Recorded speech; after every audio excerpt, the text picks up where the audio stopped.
Good morning, everybody, and welcome back to Archaeology After Dark. I am, of course, your host, Daniel Rhodes. My guest today is Maria Camber. Maria, thank you so much for being here. Thank you for having me.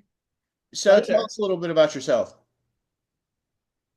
Well, in short, I'm kind of marketing person turned to be heritage person. And for the longer version, basically, I did my first master in economics, um, and I was working for several years in marketing industry. And then I decided to change to heritage.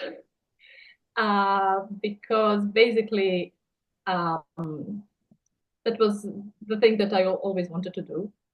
I always imagined myself as kind of Egyptologist, but then I didn't have a bravery enough to go with the archaeology full-fledged education, so I kind of moved to heritage management, and I did my master program in Kent University in UK. And then with them, I finished my PhD, and which was based basically on the politics of the Council of Europe, basically. So I'm pretty much kind of I started with this like romantic idea that I will do rebranding and marketing for the museums and sites, and then I discovered the political side of heritage, and um, yeah, and I kind of concentrated on that kind of more problematic, not so romantic part of the heritage. So yeah, So, and yeah, so I'm basically I teach at the Sciences Po Paris, which is like Institute for Political uh, Studies in Paris. I teach heritage governance and politics, and I work with the organization in Greece, which is called Heritage Management Organization, where we organize a lot of trainings for professionals.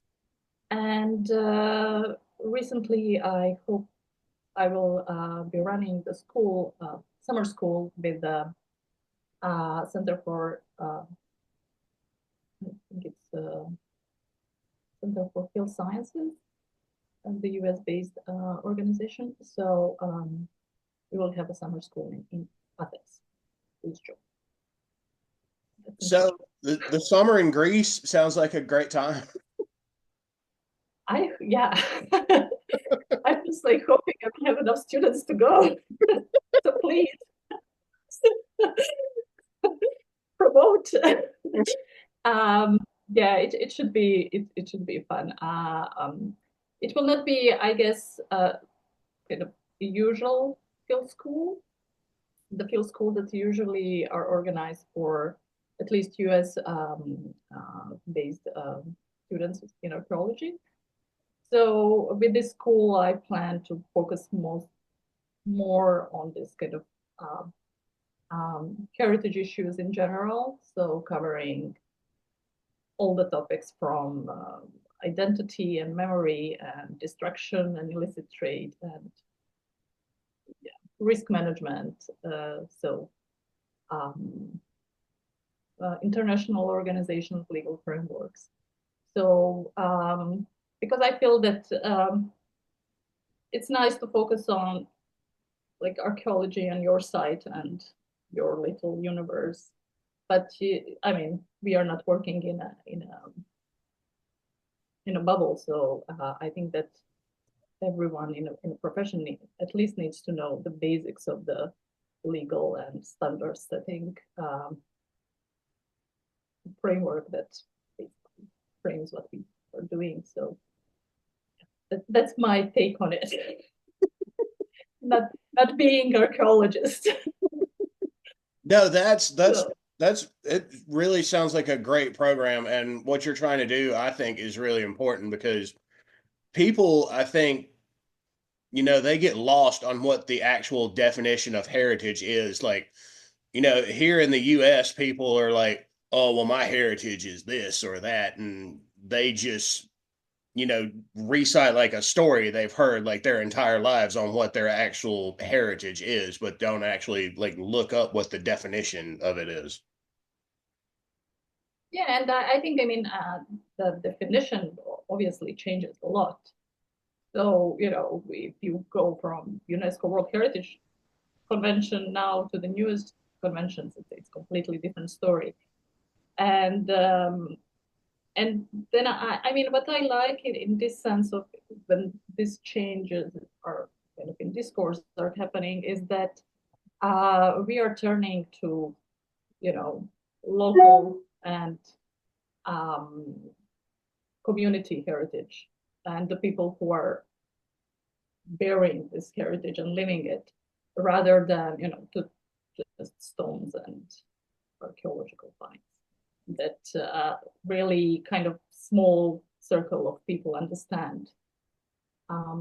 So yeah, I mean, I feel that I mean, in my conversation with my archaeologist colleague, I remember that in my master program, I was like, I think it was two of us out of 15 that we were not archaeologists. So, so it was always hearing them like, oh, it's my site. It's my site that I work. And I was like, for whom you are digging? For you and your paper, or like for the community that you need to has the knowledge of your site. So I feel that we need to kind of redefine this collaboration between communities and professionals.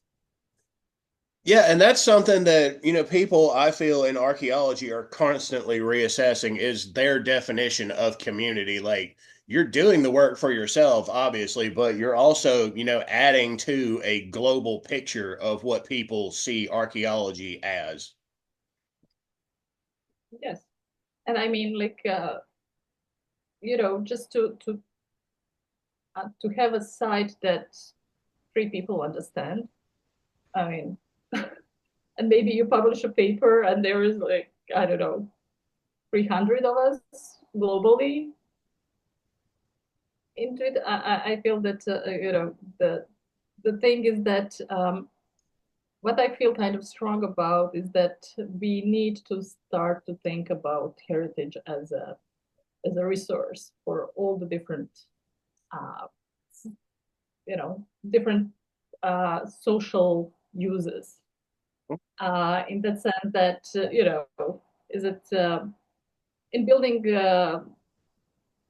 identities, in enabling peace building, or, you know, fighting with the climate change and things like that. So I think that heritage can play a crucial role in that. So having the closed professional community doesn't help. No, I absolutely agree that, if we want to share archaeology as the community resource that more and more people are starting to see it as, we need to put the work out there for people to read it and learn from it, not just like put it in like the very back section of a book that maybe four people are going to read. Yeah, I mean, like through my PhD, I worked on the conventions of the Council of Europe, and they have a convention on protecting European archaeological heritage. And when you go through archives and when you read the preparatory work and the standing of the politics and authorities and the professionals, and I felt it was really interesting how at that time, so this convention was in 1992, and basically because in most of the European countries, the archaeological work is publicly funded. So basically, archaeologists had to kind of offer this public engagement as in return to funds. So, they had to say, well, like we are producing this knowledge that we are going to share, so give us some money to dig. And and so it was really kind of, but then when it came to implementation of the convention, they were really keen to implement all the technical aspects. But when they were asked, so what is happening with this article that says public engagement, they were like, oh, well, basically we didn't have like any problem with implementing it because pretty much we didn't care to even try to implement it. So so it was interesting, how they kind of use this kind of public engagement and like, oh, we are going to give to the community, in kind of in exchange for the funds, uh, but I felt that it was not kind of uh, something they really wanted. It's a kind of, politically incorrect thinking about archaeologists here. But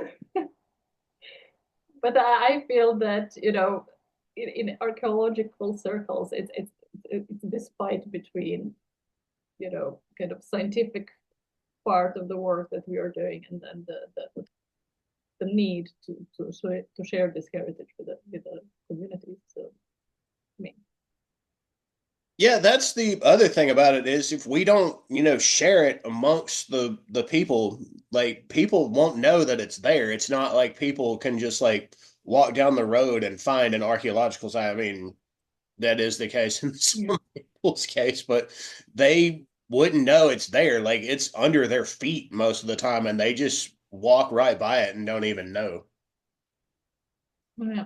And I mean, I felt that at some point when all this like kind of opening of the archaeology happened, um, when they spoke about accessibility, and I felt it meant kind of physical accessibility, in a sense like, okay, we will build the visitor center, we will have like, I don't know, explanation in braille, or, but I felt that it was not kind of honest opening to dialogue with the communities. It was just like, okay, so here is what we have, we are presenting this to you, and you need to listen to us, you know and I feel, at least, in my opinion, every heritage site, it's kind of has multiple stories to be told. So, I feel in a situation in the States, probably, like, we have all this like indigenous population that they have their story, and then you come and say like, well, this is like scientific part of it. But I mean, we need to communicate different stories. Yeah, exactly. So, and most of the time these stories are conflicting, and heritage is most of the time conflicting thing, that through the politics, and it's like, I think this dissonance of heritage was kind of shushed down all the time. But we need to acknowledge it and to open the dialogue and to collaborate. So it will not always be like the straightforward explanation to anything. Yeah. So that's kind of the aspect that I want to communicate with my students, hopefully. So when the students go to Greece this summer, assuming you get everyone to go, what's your goal for the project? Well, I mean, I would like them, to kind of be aware of the multiple perspectives of the heritage. So, I think my plan is to start with kind of individual or local community understanding of heritage, and to see sites through the interpretation of locals. What is, who is excluded, who is included, whose story we are hearing, whose story we are not told about, this kind of things. but also I think it's really important to know, at least the basic um, legal framework that is there. You need to be aware of what UNESCO is doing, what ICROM is doing, what ICOMOS is doing, you know, and to know like basic instruments that are out there. Um, so yeah, I hope they will, kind of get wider picture of where the archaeology is standing, to understand that it's much more political than it looks like. Most of the time, it's quite political. So yeah, kind of just to open, well, their minds for a different understanding of archaeology and heritage. And that's really what we want students to walk away from a project with is like they show up with their understanding of archaeology, but we want them to leave with a like global understanding of archaeology. Like this is a site and it has its own story, but we want you to see how this story fits in with all the other stories. Yeah. I mean, I was one of those, students in a sense that I came to my program thinking, oh, like I like this museum and I would like to work in a museum, and I would especially like to work in the marketing department, making short videos about the work of arts there. That was my idea. And I never thought about, political aspects of the heritage and what we choose to protect, why we choose, who chooses. So, but once when all these questions came into play, then, it kind of completely turned my understanding of heritage. And, um, I feel, of course, museums and sites and presentation is important, but it's also what sites and who decides what sites and um, what story we are building with this. So, all these aspects.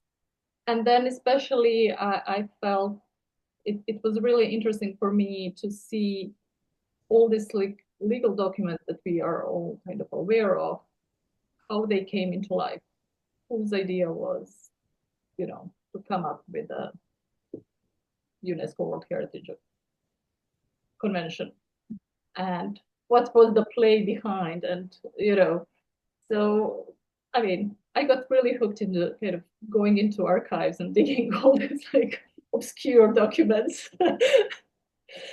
Oh, Yeah, you that's know, that's from the that's like the 50s. addiction that comes along with archaeology. Like you find the one thing you're looking for, and then you want to find all the other things that are connected to that one like little paragraph of something. You're like, yes, I want more.